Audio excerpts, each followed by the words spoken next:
அடுத்தது cost object base பண்ணினா cost ஆப்ஜெக்ட்னா என்ன அர்த்தம்னா ஒரு ப்ராடக்ட், ஒரு கஸ்டமர், ஒரு சர்வீஸ், இதெல்லாம் காஸ்ட் ஆப்ஜெக்ட்ஸ்னு சொல்லுவாங்க.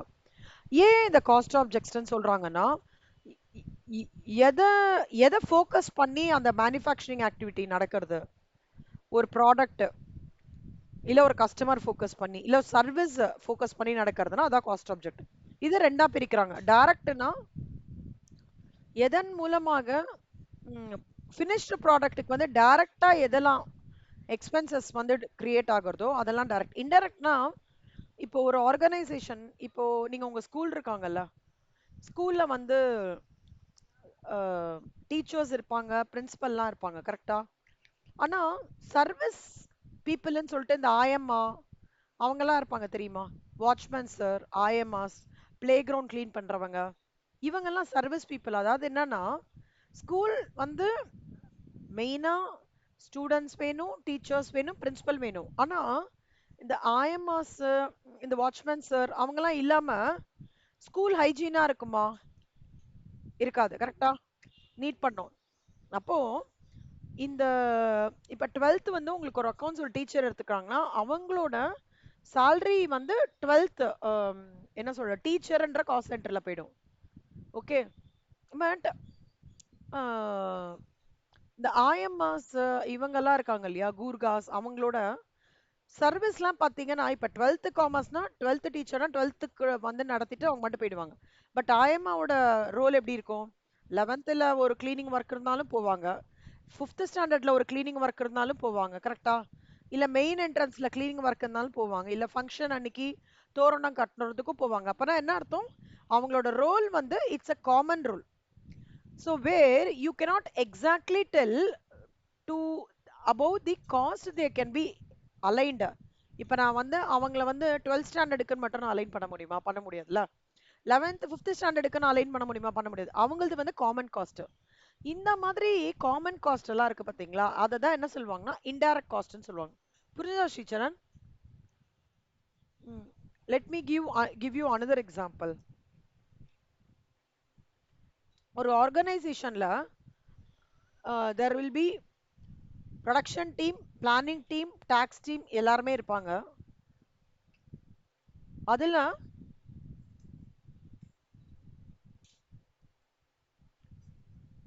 ஹெச்ஆர் டீம்னு ஒருத்தங்க இருப்பாங்க, ஹியூமன் ரிசோர்சஸ் டீம்னு இருப்பாங்க, ஐடி டீம்னு ஒருத்தங்க இருப்பாங்க. ஓகேவா? ஒரு ஆர்கனைசேஷன்ல, ஒரு கார்ப்பரேட்ல இவங்க ரெண்டு பேரோட ரோல் என்னன்னா, குவாலிட்டி டீம்லயும் ஹார்ட்வேர் இஷ்யூ சாஃப்ட்வேர் இஷ்யூ வந்தா பார்க்கணும், ப்ரொடக்ஷன் டீம்லயும் ஹார்ட்வேர் இஷ்யூ சாஃப்ட்வேர் இஷ்யூ வந்தா பார்க்கணும், பிளானிங் டீம்லயும் ஹார்ட்வேர் இஷ்யூ சாஃப்ட்வேர் இஷ்யூ வந்தா பார்க்கணும். அப்பதான் என்ன, they are all called as indirect cost who basically supports the main work. இந்த டைரக்ட் காஸ்ட்ன்றது என்ன அப்படின்னு பாத்தீங்கன்னா, who are core, basically who are into the core production of a product. So அப்படின்னா யாருன்னா ஃபோர்மேன். இப்போ ஃபோர்மேன் அப்படின்னு இருக்காங்கன்னா அவர் completely he will be inside the manufacturing facility. So அதுதான் வந்து அவங்களோட ரோல். ஸோ அவங்க ரோல் வந்து அந்த மாதிரி இருக்கும். ஆனா இதுவே வந்து ஒரு ஐடி கை, இதுவே வந்து ஒரு ஹெச்ஆர் கை அந்த மாதிரி இருந்தாங்க அப்படின்னா, அப்போ they will be called as their cost will be included under indirect cost. புரியுதா ஸ்ரீச்சரன்? ஏதாவது டவுட் இருக்கா?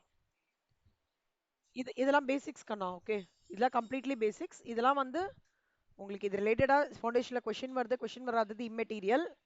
So it is also my responsibility for you to give you the basics of cost accounting தரவா பண்ணணும். சரி, நெக்ஸ்ட் வந்து by function, production, administration, selling, distribution, research and development. இந்த வேர்ட்ஸ்லாம் கேட்டவனே what comes to your mind? டக்குன்னு என்ன தோன்றுது?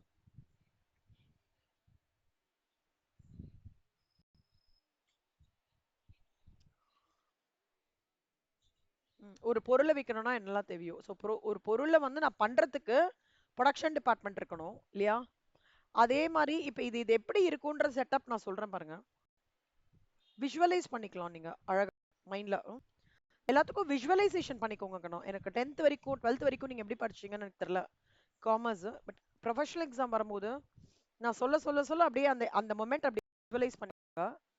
ஓகே, விஷுவலைஸ் பண்ணிட்டு அதுல ஒரு ரியல் லைஃப் எக்ஸாம்பிள் எடுத்துட்டு வாங்க. சரியா? பேப்பர் படிக்க ஆரம்பிச்சிட்டீங்களா?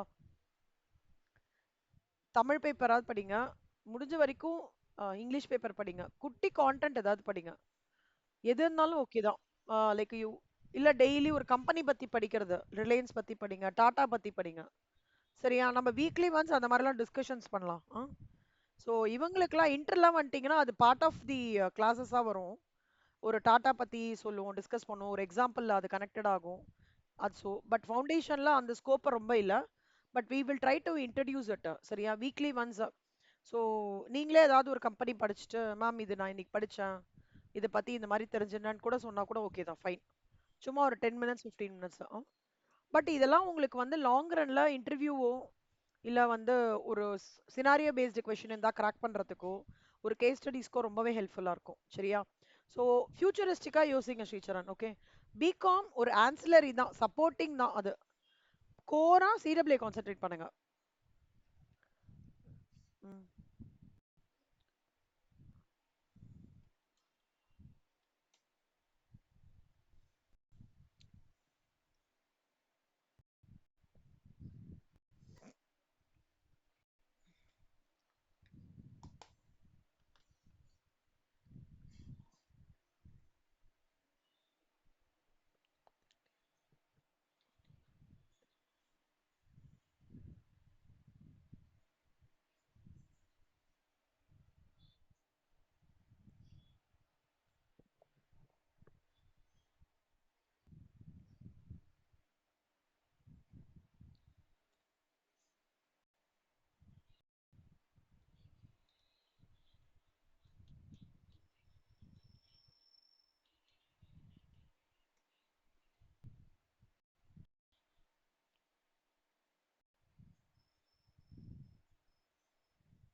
ஆ this is a very good example.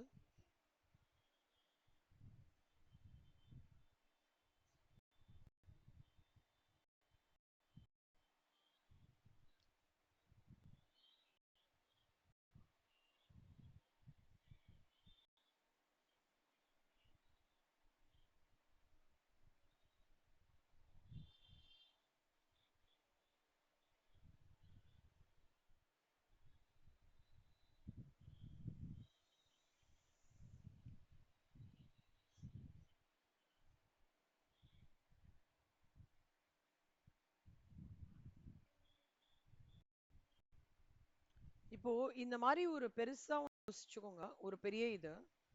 First இந்த ப்ரொடக்ஷன்ன்றது வந்து இங்க இருக்கும். இதான் ப்ரொடக்ஷன் டீம். ஓகேவா? அட்மினிஸ்ட்ரேஷன் டீம்ன்றது இங்க இருந்து கொஞ்சம் தூரமா இருக்கும். நான் சே ஃபார் எக்ஸாம்பிள் இதான் அட்மினிஸ்ட்ரேஷன் டீம். செல்லிங் டீம்ன்றது கொஞ்சம் தூரமா, அதாவது அவுட்லெட் தெர் இஸ் மேனுஃபேக்சரிங் இண்டஸ்ட்ரின்றது கொஞ்சம் தூரமா இருக்கும். இது சிட்டிக்குள்ள வச்சிருப்பாங்க. செல்லிங் அண்ட் இந்த டீம் தனியா இருக்கும். Selling and distribution, research development team இதுலயே கொஞ்சம் எங்கேயாவது கார்னரா வச்சிருப்பாங்க இந்த மேனுஃபேக்சரிங் ஃபெசிலிட்டிலேயே. ஸோ அப்போ இது ப்ரொடக்ஷன், இது அட்மின்,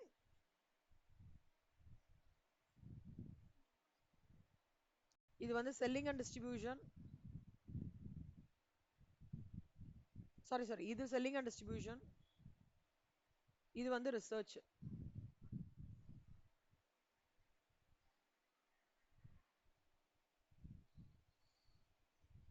ஓகேவா? இதுதான் வந்து அதோட பிக்சர். இதுதான் அதோட பிக்சர். ஓகே, இப்போ என்ன ஆகும்னா இது எல்லாமே பை ஃபங்க்ஷன் ஏன் சொல்றாங்கன்னா சீக்வன்ஸா வரும்.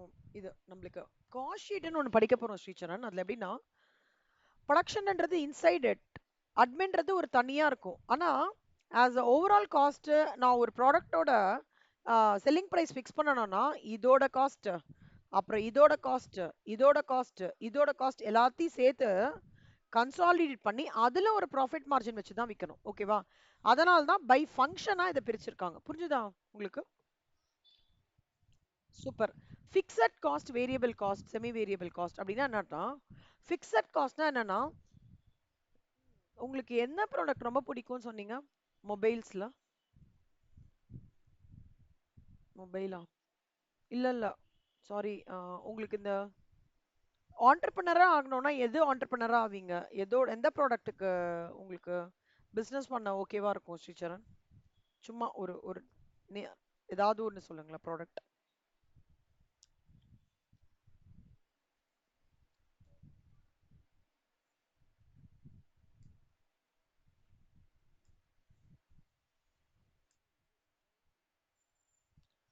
இது வச்சுக்கலாமா நம்ம? கேட்ஜெட்ஸ் ஜென்ரலா. கேட்ஜெட்ஸ்ன்னு வச்சுக்கோங்களேன். நீங்க ஒரு ஆண்டர்பிரினரா ஆகணும்னு விருப்பப்படுறீங்க. அதுக்கான ஐடியா உங்ககிட்ட இருக்கு. ஏதோ யூனிக்கா உங்ககிட்ட ஒரு ஐடியா இருக்கு. சூப்பரா. So you are starting a business. Business start பண்ணும்போது யோசிக்கிறீங்க, நம்மளுக்கு எவ்வளோலாம் செலவாகும்னு யோசிக்கும்போது, முதல்ல ஃபர்ஸ்ட் வருது பிசினஸ் ஆரம்பிக்கிறதுக்கு சைட் வேணும்ல. பெரிய சைட்டு. ஸோ ஃபர்ஸ்ட் பெரிய சைட் ஒண்ணு இது பண்றீங்க. அந்த சைட்ல அந்த சைட்ட வந்து பாக்குறீங்க, புடிச்சிடுது. ஸோ இது ஓனர் யாருன்னு பாக்குறீங்க, அப்ரோச் பண்றீங்க. அப்ப அந்த சைட்டுக்கு வந்து ரெண்ட்ன்னு நீங்க ஒண்ணு ஃபிக்ஸ் ஆகும்ல கண்ணா. அதுதான் அது வந்து எப்படின்னா, அந்த ரெண்டோட இதுன்னா, ஆ மாசத்துக்கு ரூ. 1,00,000 ரூ. 1,50,000 அப்படின்னு ரெண்ட் ஃபிக்ஸ் ஆகுறது. ஆனா நீங்க புரொடக்ஷன் ஆரம்பிக்கல. பார்த்து வச்சுட்டீங்க. அடுத்த மாசம் வந்து இதுல உங்களோட மிஷினரி எல்லாம் இம்போர்ட் பண்ணி இங்க இறக்கி வைக்கலாம். இந்த ஸ்பாட்டை தான் வந்து ப்ரொடக்ஷன் யூனிட்டா கன்வெர்ட் பண்ணலாம்னு யோசிக்கிறீங்க. இந்த ப்ரொடக்ஷன் யூனிட்டா கன்வெர்ட் பண்ணலாம்னு யோசிக்கிறீங்க பாத்தீங்களா? ப்ரொடக்ஷன் ஸ்டார்ட் ஆகுறதோ இல்லையோ, ஒன்ஸ் நீங்க அது ரெண்டுக்கு எடுத்துட்டீங்கன்னா நீங்க பே பண்ணி ஆகணும். கரெக்டா?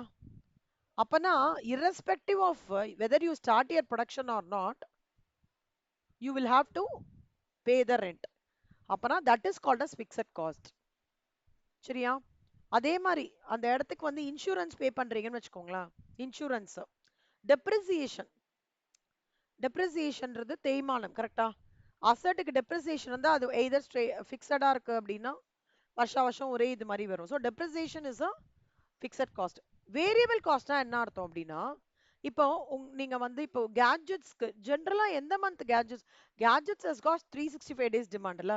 எப்பவுமே வாங்கிட்டு போறாங்க மொபைல் இது பண்றாங்க அந்த மாதிரி இருக்கு இல்லையா? இப்போ நீங்க இது ஒரு விஷயம் நல்லா அப்சர்வ் பண்ணிக்கோங்கண்ணா. இப்போ இந்த கேட்ஜெட்ஸ்லாம் வந்து நான் இது பண்ணும்போது ஒரு பர்டிகுலர் டைம்ல மட்டும் ஹியூஜ் டிமாண்ட் வரும். எந்த டைம்னு சொல்லுங்க கேட்ஜெட்ஸ்க்கு? வருஷத்துல 2 டைம் நான் பார்த்த வரைக்கும். ஏதாவது கெஸ் பண்ண முடியுதா? Very good, very good, very good. New year ஆஃபர்லாம் போடும்போது நிறைய பேர் வந்து வாங்கிட்டு போவாங்க. கம்மியா இருக்கும் இல்ல? எக்ஸ்சேஞ்ச் ஆஃபர் ஏதாவது போடுவாங்க.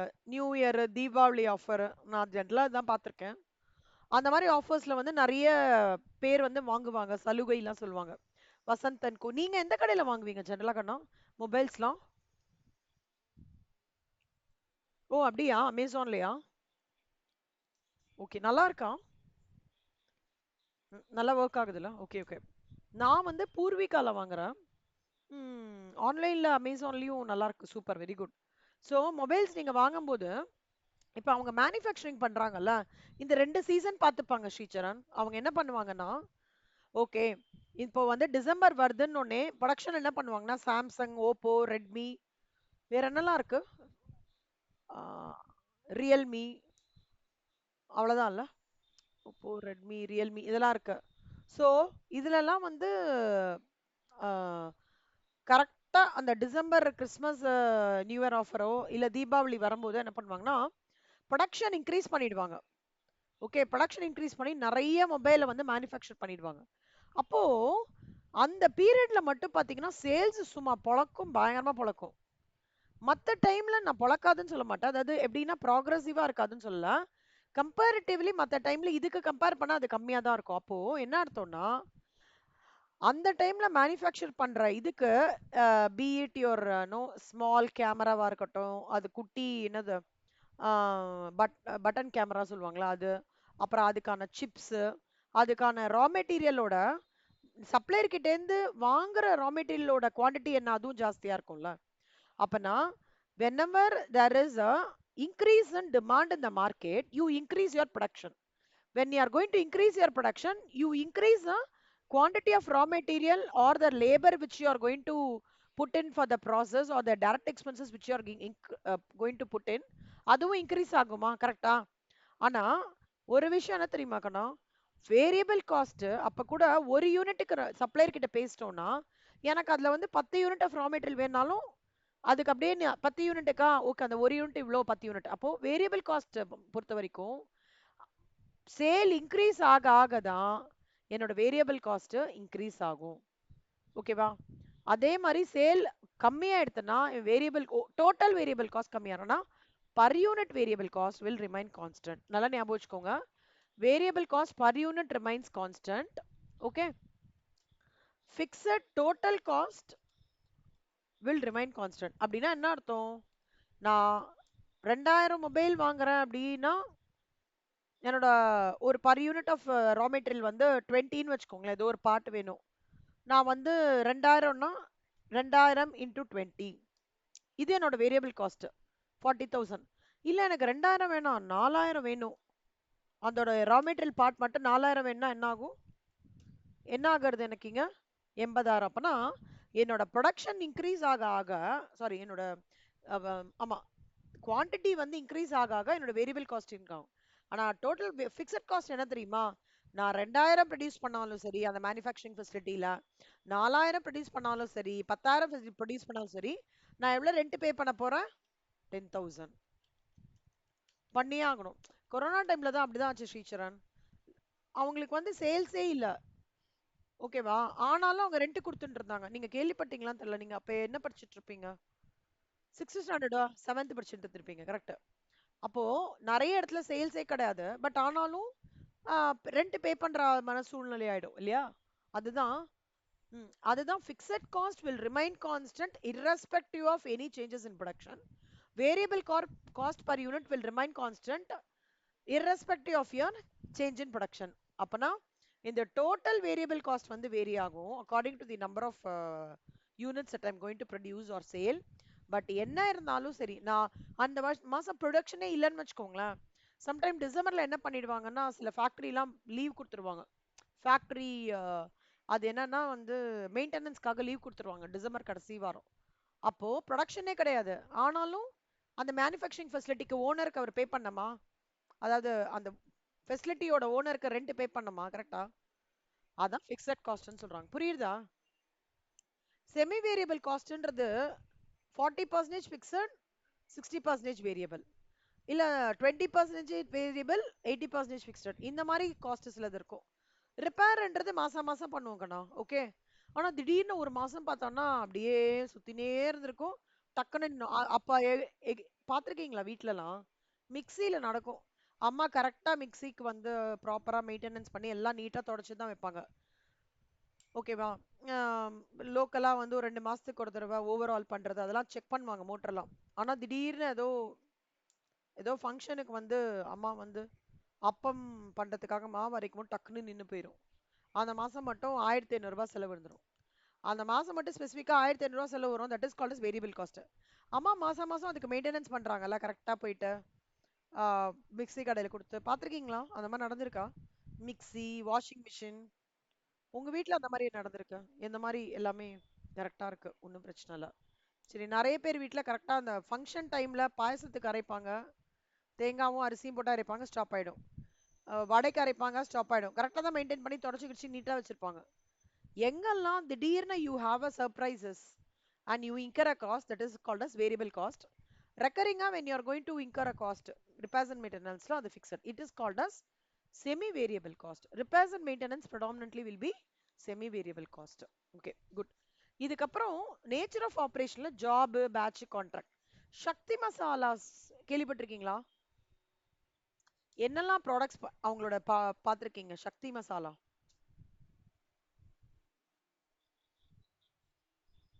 Very good. அப்புறம் கரம் மசாலா, சாம்பார் பொடி, ரசப்பொடி, தனியா பொடி, இல்ல நிறைய நான்வெஜ் கூட இருக்காங்க. ஸோ இந்த செட்ஸ் எல்லாமே இருக்கு இல்லையா? இவங்கெல்லாம் வந்து they will all come under batch costing. பேட்சா அப்படியே ப்ரொடக்ஷன் நடந்துட்டே இருக்கும். இங்க பாருங்க.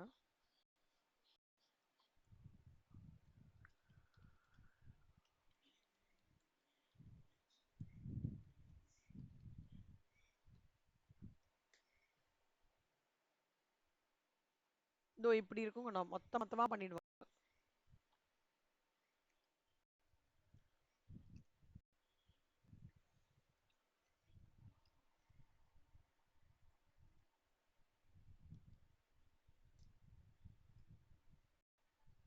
அதாவது இப்ப பேக்கிங் கொண்டு பாத்தீங்கன்னா பேட்சா பண்ணுவாங்க. பார்த்திருக்கீங்களா? அப்படி லைனா போகும். சாக்லேட் பேக்கிங்லாம் பாத்தீங்கன்னா பேட்ச் பேட்சா இப்ப ஒரு மாத்திரை இருக்குன்னு வச்சுக்கோங்களேன், மெடிசன் இண்டஸ்ட்ரி பாருங்களேன். ஒரு மாத்திரையை குடுத்துட்டாங்கன்னா, அப்படியே அழகா அது மட்டும் நெக்ஸ்ட் நெக்ஸ்ட் நெக்ஸ்ட் போயிட்டே இருக்கும். இது பாருங்க கணம். தெரியுதா? இது ஆக்சுவலா வந்து ஒரு இன்ஜினியரிங் லைன்ல சொல்லணும்னா அசெம்பிளி லைன்னு சொல்லுவாங்க. ஓகே. இப்ப நம்மளோட காஸ்ட் அக்கவுண்டிங் சொல்லணும்னா பேட்ச் காஸ்டிங்னு சொல்லுவாங்க. குரூப்பா அப்படியே எடுத்து அப்படியே பண்ணி நீங்க டோலோ 650 பாத்திருக்கீங்களா? ஒரு மாத்திரையா அவங்க சொல்ல அந்த பேட்ச் பாத்தீங்கனாலே 10 மாத்திரை 20 மாத்திரை இருக்கு, பாத்திருக்கீங்களா?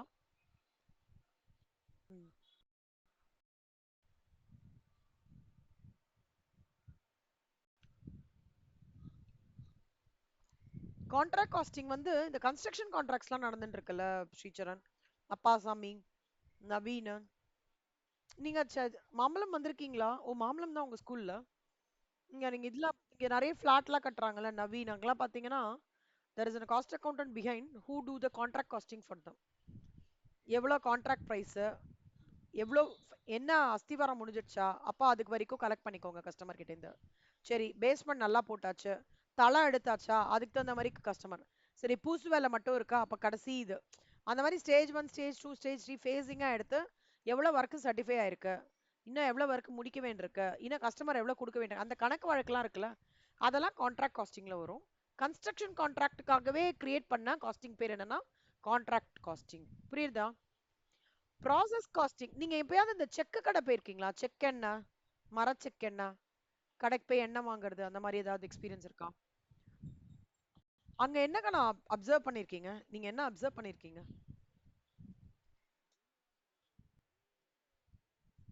அப்படியே அந்த பெரிய செக்கு மாதிரி இருக்கும், பாத்திருக்கீங்களா? பெரிய ஒரு பெரிய உட்டு மாதிரி வச்சிருப்போம். இப்ப நான் அதை ரிலேட் தான் சொல்ல போறேன். நீங்க எப்பவாவது அவர்கிட்ட போய் பேசி அது ப்ராசஸ் எப்ப பண்ணும்போது போய் முடிஞ்சா போய் பார்த்துட்டு வாங்க, யாரும் வந்து சொல்ல மாட்டாங்க.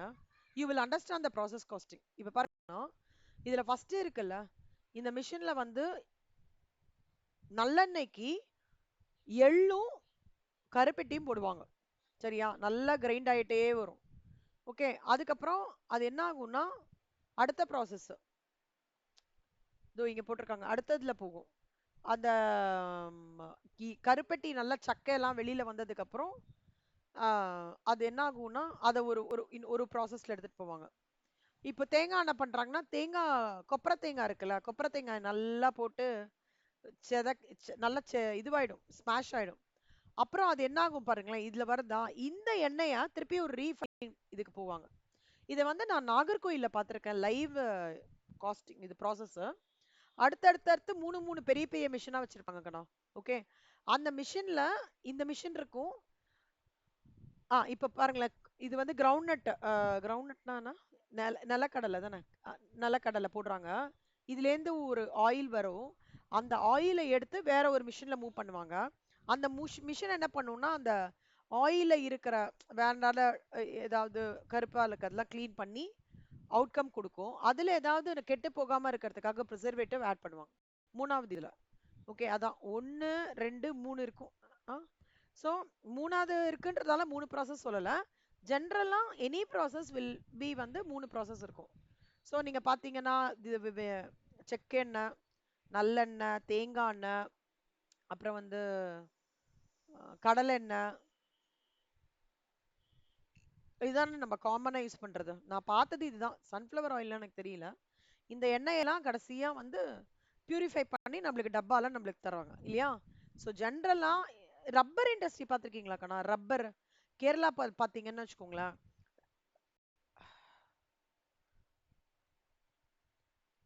இதெல்லாம் முடிஞ்சதுன்னா யூடியூப்ல போட்டு பாருங்க.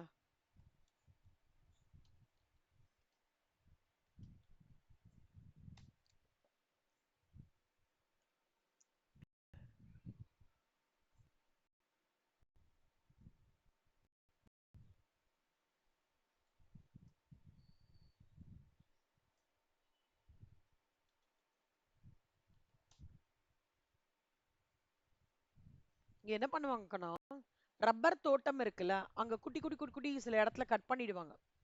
ஓகே. கட் பண்ண உடனே என்ன ஆகும்னா இந்த மாதிரி கட்டி வச்சிருவாங்க ஒரு கொட்டாங்கச்சியில. அத என்ன பண்ணும்னா அந்த மரம் என்ன பண்ணும்னா அந்த பாலை அழகா எடுத்து இங்க ட்ரெயின் பண்ணி இவங்களுக்கு கொடுக்கும். இத என்ன பண்ணுவாங்கன்னா ஒரு ஷாஃப்ட் மாதிரி இருக்கும், இதோ இந்த மாதிரி. அத நல்லா அந்த ரப்பர் நல்ல இதுவா இருக்கும், அத நல்லா விரிச்சு துணி மாதிரி காய போடுவாங்க. இந்த காய போடுற துணிக்கே பயங்கர ரேட்டு. சரியா? இததான் வந்து நம்மளுக்கு வந்து ரப்பர் டயரு நிறைய விஷயங்கள் இருக்குல்ல, இந்த எக்கச்சக்கமா யூஸ் பண்றோம். ரப்பர் எங்கெல்லாம் நம்ம யூஸ் பண்றோங்கண்ணா டே டு டே லைஃப்ல சொல்லுங்க? டயரு, அப்புறம் கரெக்ட், நிறைய ஐட்டம்ஸ்ல வந்து எலக்ட்ரானிக் ஐட்டம்ஸ்ல நிறைய பார்ப்போம். அப்புறம் மெயினா எங்கேயாவது ஹோல் மாதிரி இருக்குன்னா அங்க wood போட முடியாது, ஸ்டீல் போட முடியாதுன்னா ரப்பரை வச்சு தான் மூடுவாங்க. ரப்பர் ஃபினிஷிங் வச்சு தான் மூடுவாங்க. ரப்பர் ஃபினிஷிங்னால என்ன அட்வான்டேஜ்னா, ஃபர்ஸ்ட் யூஸ் பண்றவருக்கு வந்து கை குத்தாது இல்லையா? ரெண்டாவது விஷயம் வந்து ரப்பர் வந்து ரொம்ப நாள் இருக்கும். இப்ப வந்து ஸ்டீலு வுட்டுன்னா இதுவாயிடும், அரிச்சிரும். ஸ்டீல்னா துரு பிடிச்சு போயிடும். பட் ரப்பர்லாம் அந்த பிரச்சனை கிடையாது.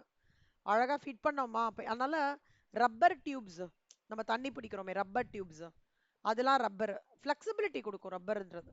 அப்போ இது எல்லாமே பாத்தீங்கன்னா ப்ராசஸ் காஸ்ட்.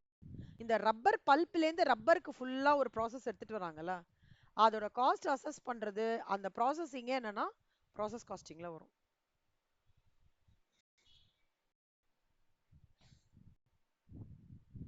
இது வரைக்கும் ஒரு மாதிரி ஐடியா கிடைச்சிருக்கா? குட்.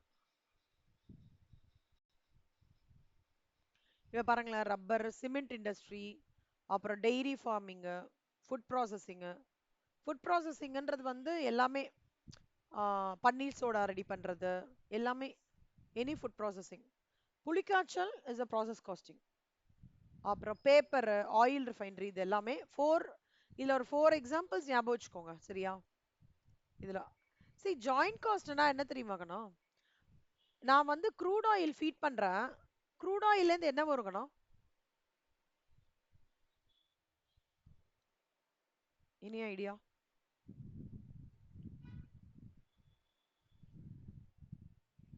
ம், வெரி குட். க்ரூட் ஆயில்ல இருந்து எனக்குண்ணா க்ரூட் ஆயில்ல இருந்து பாம் ஆயில் வருமா? ஒரு நிமிஷம் இருங்க, நான் பாக்குறேன். க்ரூட் ஆயில்ல இருந்து மெயினா வருது வந்து பெட்ரோல். ஓகே, ஒரே நிமிஷம். எனக்கு பாம் ஆயில்லாம் தெரியல, பட் ஒரு வாட்டி பாக்குறேன்.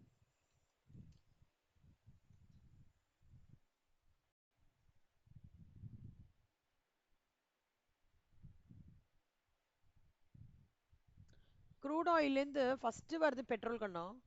அட் 160 டிகிரி, 200 டிகிரியில் கெரசின், 300 டிகிரியில் diesel, 370 degree industrial fuel oil, 400 டிகிரியில் பாரஃபின் வேக்ஸ், லுப்ரிகேட்டிங் ஆயில், இதெல்லாம் வருது.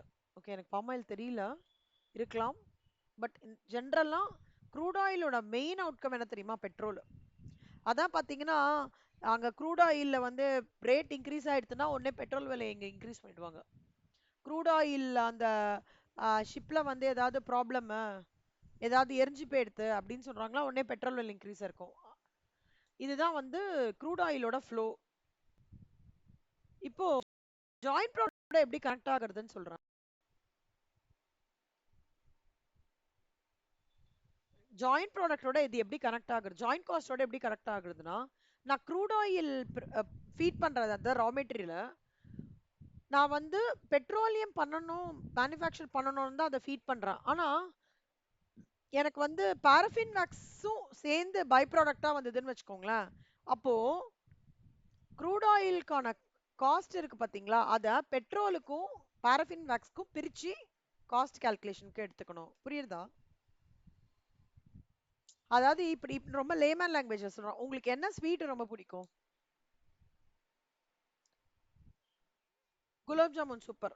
இப்ப குலோப் ஜாமுன் மாவு ப்ரிப்பேர் பண்றீங்க கண்ணா, அந்த குலோப் ஜாமுன் மாவுலயே வந்து லைக் சம் ஃபினிஷிங்ல வந்து நல்லா உருண்டை உருண்டையா பண்ணி வருது. ஒருவேளை இது வந்து சும்மா ஒரு ட்ரீம், ஒரு ஒரு இமேஜினேஷன் வச்சுக்கோங்களேன். இதே குலாப் ஜாமுன் பண்ணும்போதே ரசகுல்லாவா ஒரு பாயிண்ட்ல ஃபார்ம் ஆகுறதுன்னு வச்சுக்கோங்க. ஒரு எக்ஸாம்பிள் தான் சொல்றேன். Gulab jamun you are getting, but simultaneously you get a taste of rasgulla. அந்த சுகர் சிரப் அதெல்லாம் பாத்தீங்கன்னா ரசகுல்லா மாதிரி வருதுன்னா, அப்போ your gulab jamun is a main finished product, rasgulla is your by product. புரியுதா? இதுதான் இப்போ இந்த இப்போ குலாப் ஜாமுன் பாக்கெட் வந்து நான் ஒரு 40 ரூபாய் என்டிஆர் பாக்கெட் தானே, அது எம்டிஆர் ஒரு 40 ரூபாய்க்கு வாங்குறேன்னு வச்சுக்கோங்க கண்ணா. அப்போ இந்த 40 ரூபாய் பாக்கெட்ன்ற காஸ்ட் வந்து I have to do a proportionate cost allocation for both my rasgulla as well as gulab jamun when I'm going to fix my selling price. புரியுதா? அதுதான் வந்து இந்த ஜாயிண்ட் காஸ்டோட அவுட்கம். இது எல்லாத்தையும் ஒரு ஒரு சாப்டரா நீங்க இன்டர்ல படிக்க போறீங்க. இது இது வந்து இப்ப ஆக்சுவலா நான் இப்ப கொடுத்திருக்கிறது வந்து meaning I have made you to I have tried my level best to give you real life examples to understand all these concepts. இதுல உங்களுக்கு குட்டி குட்டியா ஏதாவது ஒரு 3 பாயிண்ட் டச் ஆகுங்கண்ணா.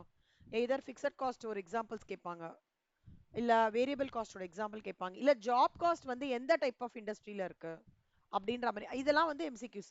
இதுல இருந்து மேண்டேட்டரியா ஒரு 2 மார்க் கண்டிப்பா வரும். மேண்டேட்டரி, அதனால இது பை ஹார்ட் பண்ணீங்கன்னா 2 மார்க்ஸ் நீங்க பண்ணலாம்.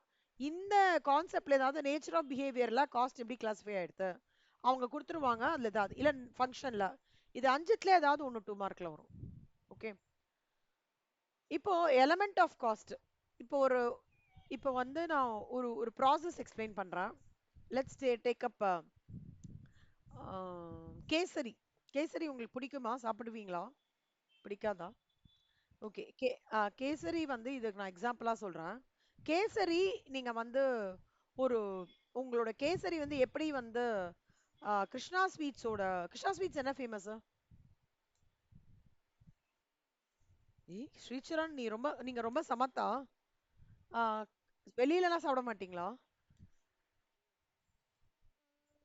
Krishna sweets is meant for Mysore pak. ஒரு குட்டி மைசூர் பாக்கு வாங்கி சாப்பிடுங்க. ஒரு ஒரு ஸ்வீட் ஷாப். இப்போ வந்து திருநெல்வேலியில என்ன ஃபேமஸ் ஸ்வீட்டு? ஆ, கரெக்ட். அந்த மாதிரி ஸ்ரீவில்லிபுத்தூர்ல ஆ, சோ அந்த மாதிரி ஸ்பெசிஃபைடா இருக்குல்ல கண்ணா. அந்த மாதிரி லெட்ஸ் டேக் என்ன சொல்றது, you are a very good. உங்களோட ப்ராடக்ட் வந்து சிக்னேச்சர் ஸ்வீட் வந்து நீங்க ஒரு பெரிய ஒரு செயின் ஆஃப் ஹோட்டல்ஸ் வச்சிருக்கீங்க. ஆனா உங்களோட சிக்னேச்சர் ஸ்வீட் வந்து லெட்ஸ் சே கேசரி. ஓகே, நீங்க என்ன பண்றீங்கன்னா அண்ட் உங்களுக்கு வந்து அந்த உங்களோட preparation of see wherever you go, திருநெல்வேலியில கிடைக்கிற இருட்டுக்கடை அல்வா மாதிரி டேஸ்ட் வராது. கரெக்டா?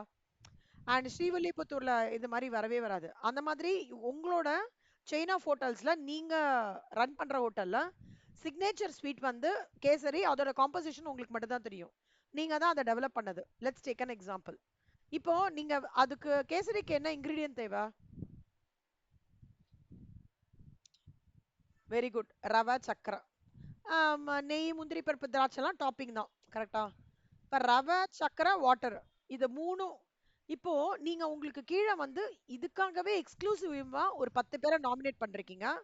அவங்களுக்கு மட்டும்தான் அந்த பதம் கரெக்டா தெரியும். வேற யாருக்கும் அந்த சீக்ரசி தெரியாது. ஓகே, லெட்ஸ் சேக் சம வேர்ல்டு ஃபேமஸ் ஆயிடுச்சு அந்த கேசரின்னு வச்சுக்கோங்களேன். ஸோ நீங்க என்ன பண்ணுவீங்க, அதுக்காகவே தனியா ஒரு நீட்டான ஒரு ஃபெசிலிட்டி வச்சிருக்கீங்க. Cooking area. அதுல அந்த 10 பேரை தான் சுத்தி சுத்தி வேலை பண்ண சொல்றீங்க. நீங்க போய் சூப்பர்வைஸ் பண்றீங்க அந்த ஸ்வீட் பண்ணும்போது தான். மத்ததுக்கெல்லாம் ஆள் பக்கா பக்கா செஃப் போட்டிருக்கீங்க, மாஸ்டர் இது போட்டிருக்கீங்க, அந்த மாதிரி போட்டிருக்கீங்க. அப்போ அந்த சர்க்கம்ஸ்டான்சஸ்ல I will give you this full ஃப்ளோவும் அப்படியே எக்ஸ்பிளைன் பண்ற பாருங்க. மெட்டீரியல்ன்றது ரவை அண்ட் சர்க்கரை. ஓகே, இந்த மெட்டீரியல்ல டைரக்டா அந்த 10 பேர் எம்ப்ளாய் பண்ணிருக்கீங்களா, அவங்க direct employ. Sorry sir, sorry. சர்க்கரையில் மெட்டீரியல்ல வந்து சர்க்கரை அண்ட் ரவை இஸ் யுவர் டைரக்ட். முந்திரி பருப்பு, sorry, water is your indirect. வாட்டர்ன்றது இட்ஸ் சப்போர்ட்டிங் சிஸ்டம்ல, வாட்டர் சப்போர்ட் பண்றது இன்டைரக்டா. லேபர்ன்றது நீங்க ரெக்ரூட் பண்ற அந்த 10 பேர் டைரக்ட்ல வருவாங்க. இந்த கேசரி எல்லாம் முடிச்சிட்டு அந்த கிச்சன் எல்லாம் கிளீன் பண்ணோம் தெரியுமா, இதர வேலைகள், அதெல்லாம் indirect labour. Okay, other expenses, kesari ரவை எல்லாம் நீங்க கடையில போய் வாங்கிட்டு வரணும்ல. அது கோரா அந்த கேசரிக்காக மட்டும் நீங்க பண்றது எப்படி பண்ணுவீங்க கண்ணா? ஒருத்தருக்கு 2 பேருக்கு பண்ண மாட்டீங்க. நீங்க பண்றது you have to do it for some 1000 பீப்புள்னு வச்சுக்கோங்க. இப்போ அந்த ஒரு செஃப் வராரு, குக் வித் கோமாளி பாப்பீங்களா விஜய் டிவில? அதுல தாமுவோட சேர்ந்து இன்னொருத்தர் வராரு, அவர் பேர் என்ன? வெங்கடேஷ் பட் இப்போ கரண்டா இருக்கிற சீரீஸ்ல அவர் பேர் எனக்கு ஞாபகம் இல்ல. அவர் வந்து பண்றதே மினிமம் ஆர்டர் எடுக்கிறதே 1000 பேர் தான் எடுப்பாராம் அவரு. சோ ஐயோ மடப்பட்டி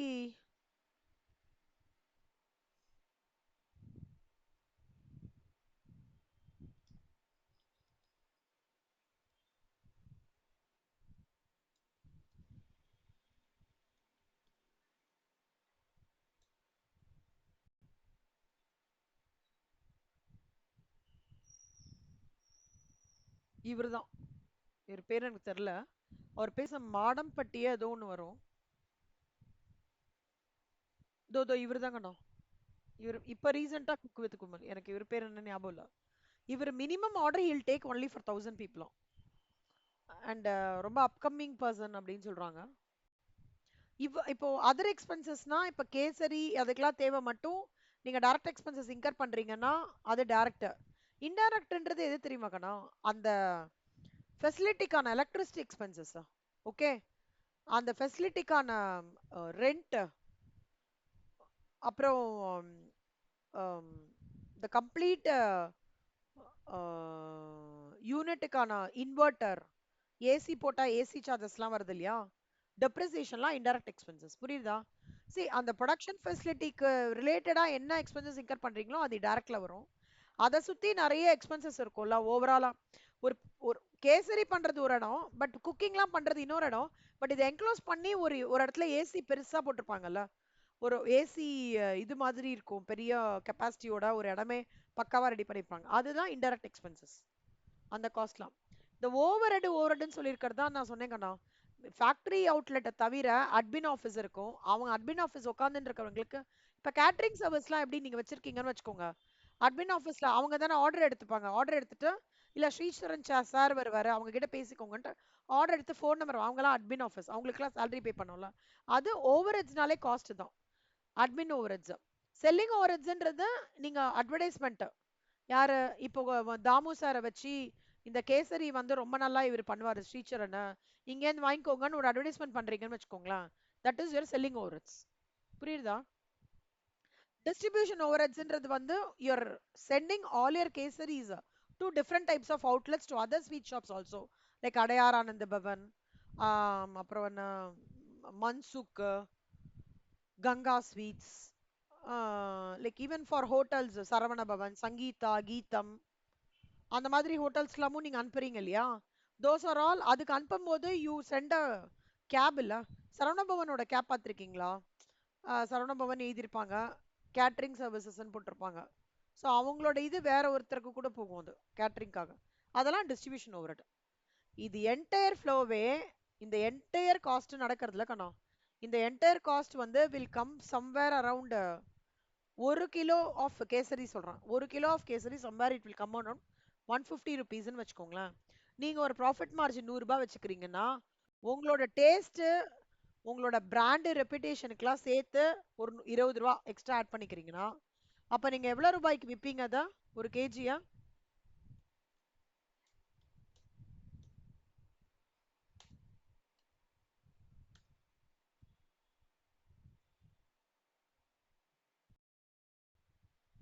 என்னாச்சு, ஹேங் ஆயிடுச்சா?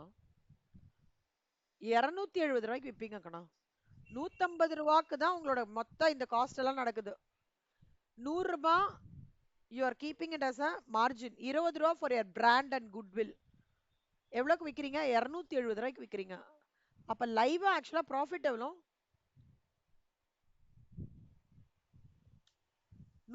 1 கிலோக்கு 120 ரூபாய் ப்ராஃபிட் கண்ணா.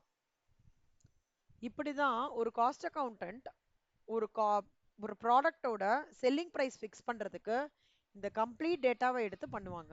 புரியுதா? இத வந்து இப்ப CWA as a cost accountant எல்லாமே ஆர்கனைஸ்டா பண்றதுனால we have one முக்கியமான format called as cost sheet. இந்த மாடல் நான் இப்ப எக்ஸ்பிளைன் பண்ணதை அப்படியே ஒரு ஃபார்மேட்டா எடுத்துட்டு வந்திருக்காங்க. எப்படின்னா டைரக்ட் மெட்டீரியல்லாம் வாங்குறது, ஏற்கனவே கொஞ்சம் ரவை இருந்ததுன்னு வச்சுக்கோங்க. நீங்க அந்த ரவையை தானே யூஸ் பண்ணுவீங்க. போன மாசத்து எண்டுல ரவை இருக்கு, அப்ப அந்த ரவையும் யூஸ் பண்ணிட்டு ஃப்ரெஷ்ஷா இருக்கிற ரவையும், அதான் சொல்றாங்க ஓப்பனிங் ஸ்டாக். அப்புறம் ஃப்ரெஷ்ஷா இருக்கிற பர்ச்சேஸ் பண்றது, போக வர செலவு, அது ரவை எடுத்துட்டு வரதுக்கா சப்ளையர் கிட்ட இந்த ஆட்டோ செலவு, கேரேஜ் இன் வெயிட்ஸ், க்ளோசிங் ஸ்டாக், இதெல்லாம் சேர்த்து வருது டைரக்ட் மெட்டீரியல் கண்ணா. அப்புறம் டைரக்ட் வேஜஸ், நீங்க அந்த 10 பேர் கொடுக்குற வேஜஸ், எக்ஸ்பென்சஸ், அந்த ஆட்டோ செலவு, ஆட்டோ செலவுல சம்டைம்ஸ் இல்ல மிஷினரி வேணும், இம்போர்ட் பண்றீங்கன்னா இம்போர்ட் டியூட்டி பே பண்ணுவீங்கல்ல ஹார்பர்ல, அது அதெல்லாம் சேர்த்து என்ன சொல்லுவாங்கன்னா பிரைம் காஸ்ட், அப்படின்னா பிரைமரி காஸ்ட். இப்போ நம்ம கிட்டத்தட்ட எல்கேஜி யூகேஜி போனோம், என்ன சொல்லுவோம்? Pre-KG, primary education. அப்படின்னா என்ன? அதுதான் ஆரிஜின், அதுதான் அஸ்திவாரம். கரெக்டா? அந்த மாதிரி இது மூணு தான் ஒரு காஸ்ட் ஷீட்டுக்கு அஸ்திவாரம். பிரைமரி காஸ்ட், பிரைம் காஸ்ட் அப்படி சொல்லுவோம். அடுத்தது ஃபேக்டரி வராங்கண்ணா. ஃபேக்டரியில எல்லாம் இன்டைரக்ட் மெட்டீரியலா இருக்கட்டும், ஃபேக்டரி ரிலேட்டட் காஸ்ட் எல்லாமே இங்க வரும். ஆனா இதுல ஒரு அட்வான்டேஜ் என்னன்னா சைடுல ஃபேக்டரி ஃபேக்டரி ஃபேக்டரின்னு போட்டுருவாங்க. நீங்க அதனால எங்கெல்லாம் அந்த ஃபேக்டரி ஃபேக்டரின்னு இருக்கோ பிரைம் காஸ்ட்க்கு அடுத்ததா அதை ஃபீட் பண்ணிக்கணும். Okay, rent factory, lighting factory, power and fuel factory, research and experiment ஃபேக்டரியோடது இங்க வரும். சரியா? அப்புறம் opening work in progress less closing work in ப்ராக்ரஸ்னா என்னன்னா ஆரம்பிச்சுட்டேன் ஆனா முடிக்கல. ஓகே, நான் ஆரம்பிச்சிட்டேன் ஆனா முடிக்கல, அப்பனா போன மாசத்தோட பெண்டிங் இருந்தா இந்த மாசம் அதை எடுத்துட்டு லெஸ் க்ளோசிங் ஒர்க்கிங் ப்ராசஸ் இதெல்லாம் சேர்த்து வருது என்ன சொல்லுவாங்கன்னா ஃபேக்டரி காஸ்ட். அதாவது prime cost plus factory overheads will give you factory cost. அப்புறம் ஆஃபீஸ் ஒன்னொன்னா நீங்க விஷுவலைஸ் பண்ணிக்கோங்க. ஃபர்ஸ்ட் நான் இங்க என்ன சொல்றேன்? ஃபர்ஸ்ட் ஃபேக்டரி, அடுத்தது அட்மின், அதான் ஆஃபீஸ் எக்ஸ்பென்சஸ் ஏ. ஆஃபீஸ்க்கு என்ன சொல்றாங்க? ஆஃபீஸ்லயும் அதே மாதிரி தானா, அங்க ரெண்ட் அண்ட் ரேட்ஸ், ஸ்டாஃப்ஸ் இருப்பாங்க, அவனுக்கு salary கொடுக்கணும். அங்க பில்டிங் சோஃபா செட்லாம் போட்டிருப்போம்ல, ஆஃபீஸ்லாம் அப்படியே இருக்காதுல்ல. சோஃபா செட் உட்காந்து இருக்கும், டிவி இருக்கும், that is also fixed asset. அந்த எக்ஸ்பென்சஸ் எல்லாம் டெலிஃபோன் இருக்கும், போஸ்டேஜ் இருக்கும், மானிட்டர் இருக்கும், லேப்டாப் இருக்கும், அப்புறம் வந்து வேற என்னெல்லாம் இருக்கும் ஒரு ஆஃபீஸ்ல? ஜெராக்ஸ் இதுக்கு இது இருக்கும். கரெக்டா?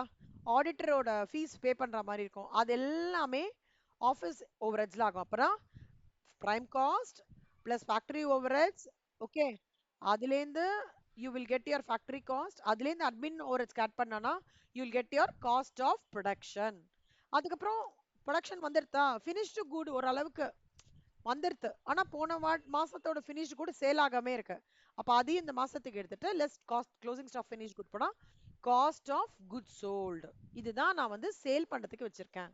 சேல் பண்றதுக்கு ரெடியா பேக்கிங் வச்சிருக்கேன். அது ஃபேக்டரியில இருக்கு, கஸ்டமர் கைக்கு போனோம். நடுவுல என்ன நடக்கும்? ஒரு அமிதாப் பச்சன், ஒரு சிம்பு, ஒரு கமலஹாசன் அப்படிலாம் அவங்களெல்லாம் எடுத்து ஒரு தாமு, இப்ப கேசரினா தாமு, இல்ல வேற யார், வெங்கடேஷ் பட், அவங்களெல்லாம் நம்ம வச்சு இவங்களோட கேசரி ரொம்ப நல்லா இருக்குன்னு சொன்னாங்கன்னா என்ன பண்ணுவாங்க? பப்ளிக் வந்து சூப்பர். இது நீங்க அரவிந்த் சுவாமி கேள்விப்பட்டிருக்கீங்களா? அரவிந்த் சுவாமி யாரு? Super, very good. He has spoken about a book called Psychology of Money. ஓகே, சைக்காலஜி ஆஃப் மணின்னு சொல்லிட்டு ஒரு புக்கை பத்தி அவரோட இன்டர்வியூல மெய்யழகனுக்கு அப்புறம் இன்டர்வியூ கொடுத்துருக்காரு. என்ன நடந்திருக்கும்னு நினைக்கிறீங்க மார்க்கெட்ல? சும்மா கெஸ் பண்ணுங்களா, தப்பா இருந்தாலும் பரவாயில்ல. என்ன? ஆ, ஏன் அப்படின்னா அரவிந்த் சுவாமி சொன்னனால. அது வரைக்கும் சைக்காலஜி ஆஃப் மணி, சி அது நான் முன்னாடி படிச்சிருக்கேன். இட்ஸ் a குட் புக் ஆக்சுவலா. ஆனா you won't believe, because Aravind Swamy வந்து அந்த சைக்காலஜி ஆஃப் மணி படிச்சதுலேருந்து அவரோட அவரோட ஸ்பெண்டிங், இது வந்து ஸ்பெண்டிங் ஹேபிட் வந்து மாறி இருக்கு அப்படின்ற சொல்றதுனால, பிளஸ் நான் lot of things he has கன்வேடுன்றதுனால யூ won't பிலீவ், பிரிண்டிங் இன்னும் பண்ணிட்டே இருக்காங்க கண்ணா. இன்னும் அதுக்கான டிமாண்ட் போயிட்டே இருக்கு. மெய்யழகன் எப்படி வந்து ஒரு வருஷம் இருக்குமா? ஐ திங்க் போன ஏப்ரலா சம்வேர் போன வருஷம் வந்தது, போன வருஷம் தானே வந்தது அது, 2020. அதான் சம்வேர் அந்த மாதிரி வந்ததா. இன்னமும் அதுக்கான டிமாண்ட் ஹியூஜா இருக்கு. அப்பனா என்ன அர்த்தம்? யாரோ ஒரு ஒரு ஒருத்தர் வந்து ஒரு நோன் ஃபேஸ் அதை யூஸ் பண்ணி நல்லா இருக்குன்னு சொன்ன உடனே என்ன பண்றாங்க? டக்குன்னு கிடு கிடு கிடுன்னு மார்க்கெட் இன்க்ரீஸ். அதே மாதிரி ஸ்ரீசரனோட சிக்னேச்சர் ஸ்வீட் ஆன கேசரி தாமு வந்து ரொம்ப நல்லா இருக்குன்னு சொன்ன உடனே எல்லாரும் என்ன பண்ணுவாங்க? கட கட கடன்னு வாங்கிடுவாங்க. அப்போ ஃபேக்டரியில இருக்கிற கேசரி எங்க போயிடும்? எல்லாருக்கும் போக ஆரம்பிச்சிடும். அப்ப என்ன ஆகும்? Selling and over distributes, overreach வந்து ஜாஸ்தி ஆகும். அதுக்காக ஸ்ரீசரன் என்ன பண்ணோம்? சேல்ஸ்மேனை ரெக்ரூட் பண்ணணும். அவனுக்கு கமிஷன் குடுக்கணும். சேல்ஸ் வேன் ஏற்பாடு பண்ணணும். கரெக்ட்டா? நெறைய நெறைய சேல்ஸ் வேன் ஏற்பாடு பண்ணணும். அது மட்டும் இல்லாம லெட்டவ் இது ரீட்டெயில் அவுட்லெட்ஸ் இப்ப நில்கிரீஸ் அதெல்லாம் இருக்கு இல்லையா? சூப்பர் மார்க்கெட்ஸ்லாம். அந்த மாரி இடத்துலயும் உங்களோட ப்ராடக்ட் போகும் இல்லையா? அதெல்லாம் தான் நான் selling and distribution overheads. Okay. இதுல advertising will play a very important role. அதுக்கப்புறம் இந்த காஸ்ட் ஆஃப் குட்ஸ் சோல்ட்லேருந்து இந்த செல்லிங் ஓவர் டிஸ்ட்ரிபியூஷன்ஸ் வந்து ஆட் ஆகி வருது பாத்தீங்களா? அதுக்கு பேர் என்ன சொல்லுவாங்கன்னா காஸ்ட் ஆஃப் சேல்ஸ். இப்பதான் ஸ்ரீசரண் யோசிப்பாரு. ஓகே, நம்மளுக்கு இப்ப டிமாண்ட் வந்துருச்சு, வெளியில போறது ப்ராடக்ட், அப்போ ப்ராஃபிட் எவ்வளவு வைக்கலாம்? நீங்க சொல்லுங்க ஸ்ரீசரண், உங்க கேசரிக்கு எவ்வளவு மார்ஜின் வைக்கலாம்னு நினைக்கிறீங்க?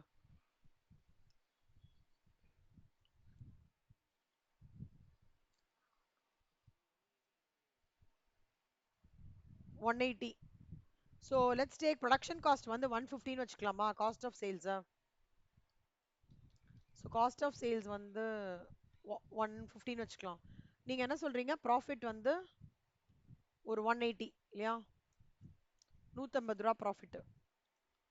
ஏன்னா உங்களுக்கு நல்ல சிக்னேச்சர். அப்ப செல்லிங் பிரைஸ் எவ்வளவு கண்ணா?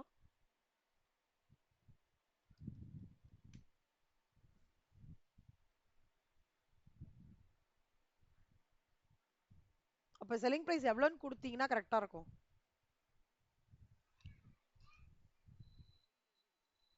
சூப்பர். புரியுதா? கடைசியா என்ன பண்ணோம்? ப்ராஃபிட் மார்ஜின் ஃபிக்ஸ் பண்ணிட்டு சேல் பண்ணணும்.